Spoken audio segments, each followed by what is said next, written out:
Olá, meu segundo ano querido. Você sabe que eu amo vocês, né? Muito. Então vamos lá, hoje nós vamos começar a parte de gramática do nosso caderno 7. Vamos falar das aulas 25 e 26, coerência textual. Gente, vocês podem questionar assim, poxa, aula de gramática e falando de texto, gente, gramática está extremamente ligada ao texto, né? Sem o conhecimento gramatical, você não consegue fazer um texto. E a coerência textual, ela é uma das partes mais importantes para que um texto seja bem feito, né? Então, vamos ver aqui o que traz para nós a teoria dessas aulas. Então, coerência textual é a relação que se estabelece entre as partes de um texto, permitindo que todas elas sejam interpretadas dentro de um único sentido. Para que isso ocorra, além da mera ausência de contradição, isso é importante, é preciso que haja consistência entre os enunciados do texto, isto é, que um sirva de apoio para o outro para a construção de um sentido global. Então, a coerência textual, ela é construída parágrafo a parágrafo, né, gente? Então, a ligação entre um parágrafo e outro, né, uso de conectivos, é importante não ter argumentos contraditórios, né? Se você fala que sim num parágrafo, não dá para falar que não no outro, né? Se você fala de um assunto num parágrafo, não dá para você falar de um assunto diferente no outro, né? Você está falando sobre telefonia celular num parágrafo, depois no outro você vai falar da plantação de café do interior de São Paulo, tipo assim, nada a ver, né? Então, isso é problema de coerência e tudo mais. Então, agora nós vamos ver os tipos de coerência. Então, coerência interna refere-se à compatibilidade entre os significados inscritos no texto, a ausência de contradições. Então, é isso que eu falei, né? Que a gente está falando de um assunto, então permaneça nesse assunto, não vá para outro assunto que não tenha nada a ver com ele, tá?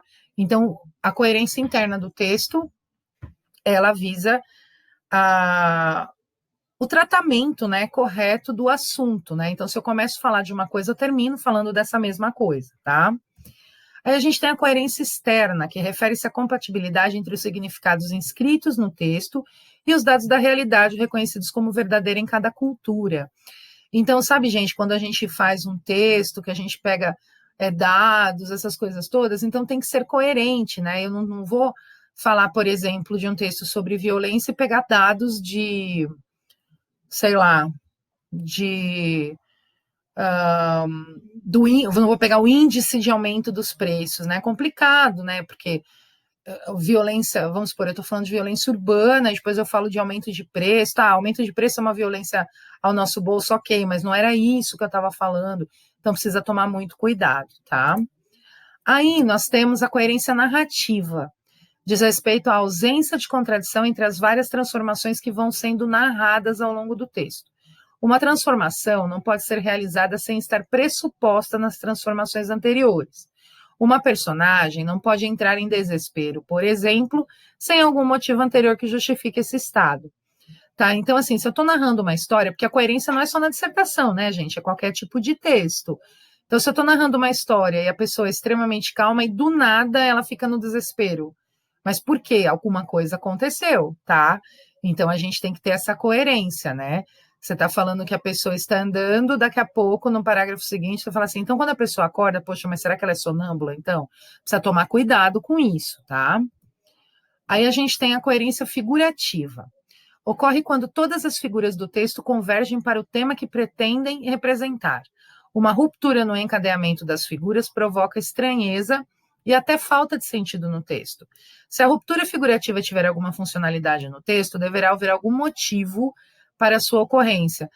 Então, é aquilo que eu falei, a gente está falando sobre telefonia celular, aí a gente vai falar da plantação de café no interior de São Paulo.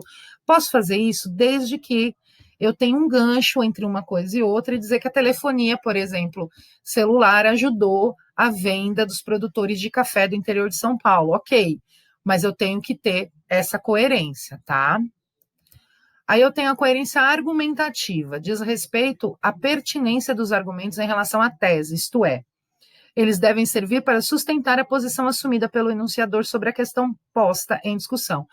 Então, se você é a favor, por exemplo, do uso da tecnologia nas escolas, então você tem que dar argumento que comprovem que isso realmente é uma coisa boa. Agora, você fica fazendo um argumento sim, um argumento não, argumento sim, argumento não, argumento sim, argumento não, fica incoerente seu texto. Então, tipo assim, você está defendendo ou você não está defendendo o uso da tecnologia, tá? Então, precisa tomar cuidado com isso também.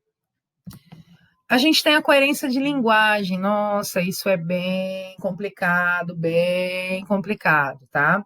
No texto, a linguagem ou a variedade linguística escolhida deve ser compatível com a personagem, com a situação e com o tema. Não faz sentido, por exemplo, o emprego de palavras chulas e vulgares no discurso de um magistrado, quando fala em defesa de lei. Então, isso a gente tem que tomar cuidado. Se eu estou falando que o meu personagem, por exemplo, é um homem do campo que não teve acesso à escola, eu vou colocar uma linguagem X no discurso dele. Agora, se eu estou falando que é um advogado, é um juiz, eu vou ter que colocar um outro tipo de discurso. Eu não posso pôr o mesmo porque está incompatível com o meu personagem, né? Então, eu tenho aí uma incoerência de linguagem, tá? Então, isso também é um ponto que a gente tem que prestar muita atenção na hora de fazer um texto, tá bom? Agora vocês vão fazer os exercícios da apostila que eu coloquei no Maestro. E bom trabalho a todos, até a próxima aula.